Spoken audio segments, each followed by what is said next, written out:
Salut à tous, on se retrouve aujourd'hui pour parler du Paris Saint-Germain ce dimanche 16 février. On commence tout d'abord avec le programme bien sûr pour l'équipe pour les prochains matchs.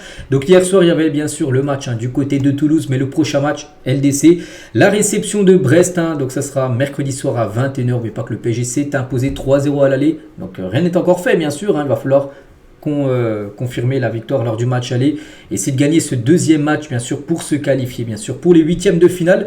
Dimanche prochain, déplacement à Lyon, en Groupama Stadium où ça sera vraiment une belle affiche. Après, il y aura le Stade Briochin, bien sûr.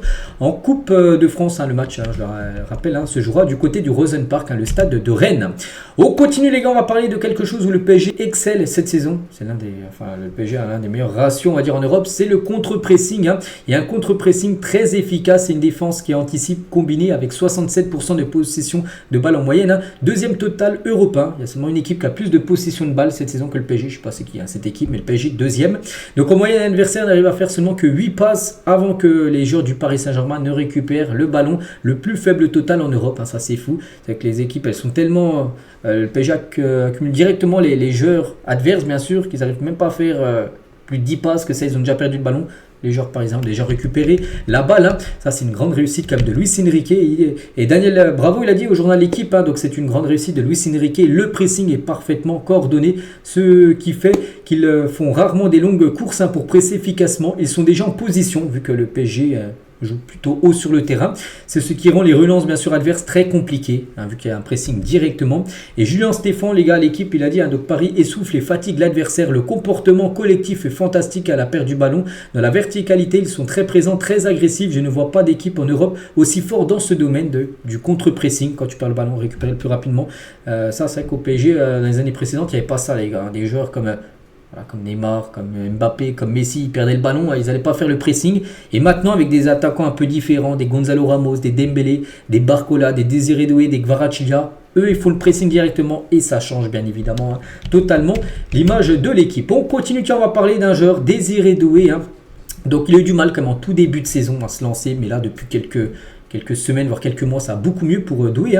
Il a su donner raison à Luis Enrique vis-à-vis du temps qu'il lui a laissé. Le PSG est persuadé que sa qualité technique va lui permettre d'atteindre les sommets. Le joueur de son côté est à 100% focalisé bien sûr sur son foot et sur l'équipe parisienne. Donc voilà, pour l'instant c'est une grande réussite. N'oubliez pas que l'été dernier, il a le choix entre le PSG et le Bayern. Il a dit non au Bayern pour venir à Paris.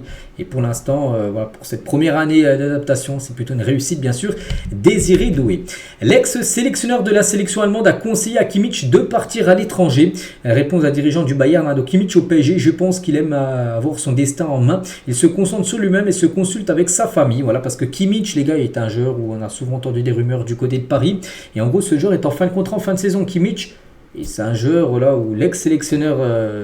de la sélection allemande, en gros, conseille à Kimmich de ne pas poursuivre sa carrière en Allemagne, mais plutôt à l'étranger.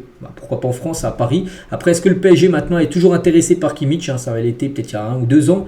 Mais maintenant, quand on voit les milieux de terrain, Kimmich a 30 ans. Il faut prendre ça aussi en compte. On sait que le PSG maintenant n'aime plus trop les joueurs qui ont plus de 30 ans. C'est plutôt maintenant recrutement sur la jeunesse. Est-ce que maintenant Kimmich serait un bon renfort pour Paris? Je ne suis pas sûr. Concernant toujours le mercato, un petit peu les infos un peu qui circulent. Donc le PSG surveille la situation de Rodrigo Moura et de Huijsen, donc défenseur de Bournemouth. Et Moura, il joue lui du côté de... C'est un jeune de genre 17 ans de Porto. Ils ont une clause estimée à 60 millions d'euros. Voilà, ces deux joueurs. Et le PSG, on peut voir Salah aussi. Donc il y a une info sur Salah. Reste aussi une option pour Mohamed Salah. Et le club a déjà établi un contrat pour 3 saisons avec un salaire beaucoup plus élevé que ce que Liverpool offrira. Voilà, le PSG, s'il y a moyen de faire Mohamed Salah, donc c'est qu'on a dit, on parlait juste avant que le PSG évite maintenant les joueurs de plus de 30 ans. Bon, Salah plus de 30 ans, mais Salah peut être une exception. Voilà, Salah parce que c'est un top player, s'il est libre et s'il y a l'opportunité de le faire, le PSG essaiera de faire Mohamed Salah. Donc voilà, concernant bien sûr les joueurs qu'on entend, et comme j'ai dit hier, peut-être pour ceux qui n'ont pas suivi l'épisode hier, très rapidement aussi, Magnès Saklouche, les gars, était un joueur que le PSG suit énormément. Monaco est prêt à le vendre et le joueur serait prêt à venir à Paris. Et aussi Ibrahima Konaté, les gars, imaginez, le PSG fait Salah et Konaté, ça serait fou, c'est 2 cadres de Liverpool qui arriveraient du côté de Paris. Donc, parce que Konaté lui est très ouvert à l'idée de rejoindre le PSG en cas de départ des Reds l'été prochain. On va parler d'un ancien joueur, Hugo Ekitike. Souvenez-vous, cet ancien Parisien où ça avait été compliqué pour lui parce qu'il est en concurrence avec, il y avait Messi, il y avait Mbappé et Neymar, hein, donc il jouait très peu. Mais depuis il est parti à Francfort, hein, le PSG l'a vendu 16,5 millions d'euros à Francfort. Et Francfort a fixé son prix, les gars, ils ont fixé son prix à 80 millions d'euros. Imaginez le vendre 80. Le PSG l'avait vendu 16. Ce serait fou, hein, il pourrait le revendre 5 fois plus. Après, voilà, c'est eux qui ont fixé le prix à 80. Après, est-ce qu'une équipe va mettre 80 sur Hugo Ekitike? Ça, c'est pas sûr. Mais c'est que sa valeur marchande n'est plus à 16 millions. Elle a dû bien monter, hein, peut-être doubler, voire tripler, parce qu'il fait une grosse saison actuellement. Il a déjà plus de 20 buts, toutes compétitions confondues, bien sûr. Hein. Un joueur qui marque pour un attaquant, et surtout s'il est jeune, et son prix est revu à la hausse. La carte d'Ousmane Dembélé version joueur du mois de Ligue 1 débarque sur FC25, hein, sur FIFA.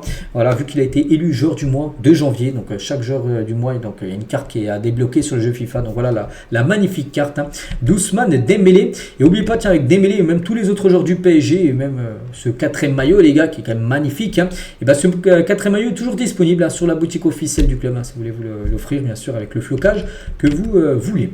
L'avenir est assuré au PSG, tellement de jeunes talents. C'est vrai que si on regarde l'âge des joueurs actuellement, regardez, hein, je ne vais pas tous les citer. Barcola 22 ans, Mendes 22 ans, Désiré Doué 19 ans, Zaïre Emery 18 ans. Hein, c'est vrai que voilà, maintenant il y a quelques joueurs qui ont plus de 30 ans, mais maintenant, comme j'ai dit, on a parlé un peu tout à l'heure, le recrutement c'est plutôt visé sur la jeunesse. Et voilà, tous ces joueurs, s'il reste encore 5 ans au Paris, par exemple, je sais pas, Zaïre Emery, il aura seulement 23 ans dans 5 ans, il sera bien sûr encore toujours très très jeune. Les États-Unis souhaitent accueillir la finale de la Ligue des Champions. Ça peut concerner le PSG. Hein. Saison dernière, le PSG était au bord de la finale, hein. Élimination en demi contre Dortmund. Il y a quelques années, le PSG avait atteint la finale, hein, contre le Bayern. Donc oui, le PSG peut atteindre la finale. Et ça se peut que dans le futur, les gars, une finale se joue aux États-Unis. Je ne sais pas si c'est une bonne nouvelle, je pense pas. Hein. L'UEFA est en négociation pour les droits commerciaux de la compétition avec Relevan Sport, hein, donc voilà, concernant la LDC. Et à noter aussi, ça c'est en discussion, que l'UEFA songe aussi à supprimer les prolongations dans la phase d'élimination directe de Ligue des Champions. Voilà, c'est quelque chose que l'UEFA réfléchit pour éviter des minutes en plus, 30 minutes en plus, la prolongation. En gros, s'il y a 2 matchs nuls, en gros, si le score est parfait lors des 2 rencontres, et ça se passe directement au tir au but et éviter de faire une prolongation. Cela contribuerait bien sûr à réduire le nombre de minutes jouées pour certains clubs. Après, c'est seulement pour l'instant du pourparler. On est encore très loin, bien sûr, que ça soit voté et signé. On continue, les gars. On va faire le point aussi sur les contrats des joueurs du côté de Paris. On sait que là, récemment, c'était à peu près 2 semaines. Hein, il y avait Luis Enrique, le coach, mais Hakimi, Vitinha et Nuno Mendes sont tous prolongés à Paris. Et quand sont-ils en fin de contrat, par exemple, là? En 2025, il n'y a pas grand monde, hein, en fin de contrat, mais plutôt 2026, l'année prochaine, il y a Donnarumma, Kimpembe. Voilà, est-ce qu'il faut prolonger l'un ou l'autre? Est-ce qu'il faut prolonger les deux ou est-ce qu'il faut prolonger aucun? On ne sait pas. 2027, c'est Fabien Ruiz et Mayulu. 2028, après, il y en a plein. Dembélé, Barcola, Ramos. Puis 2029, des joueurs qui ont prolongé comme Zaïre Emery, comme Désiré Doué, comme Hakimi, hein, qui a prolongé, souvenez-vous, il y a 2 semaines. Vitinha également. Donc voilà les contrats actuellement des joueurs, bien sûr, parisiens. Et on va parler d'un joueur, Donnarumma, en fin de contrat dans un an. Hein. Donnarumma, donc lui, voilà, il va falloir prendre une décision. Soit il faut qu'il continue, soit il faut qu'il parte. Et le PSG veut prolonger Donnarumma, mais à de nouvelles conditions salariales. Le club insère désormais une partie fixe et une partie variable dans les contrats, ce que le joueur doit accepter. Il aura un salaire fixe, mais aussi il pourra toucher plus d'argent, des bonus en gros, si par rapport à ses performances, s'il est bon, aussi au nombre de matchs joués. Voilà. Parce que s'il est par exemple tout le temps blessé, imagine il se blesse toute la saison prochaine, et il ne touchera pas ces bonus-là. Voilà. Il faudrait qu'il accepte ça pour prolonger bien sûr Donnarumma.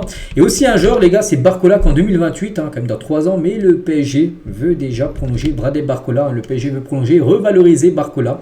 Le français très convoité, le club en est conscient, donc c'est pour ça qu'il pourrait lui aussi prolonger au club. Et on finit avec lui aujourd'hui. Donc voilà les gars, tout ce qu'il y avait à dire. J'espère que ça vous a plu. On parlera bien sûr du match d'hier, hein, contre Toulouse. On en parlera demain, comme on le fait chaque début de semaine le lundi.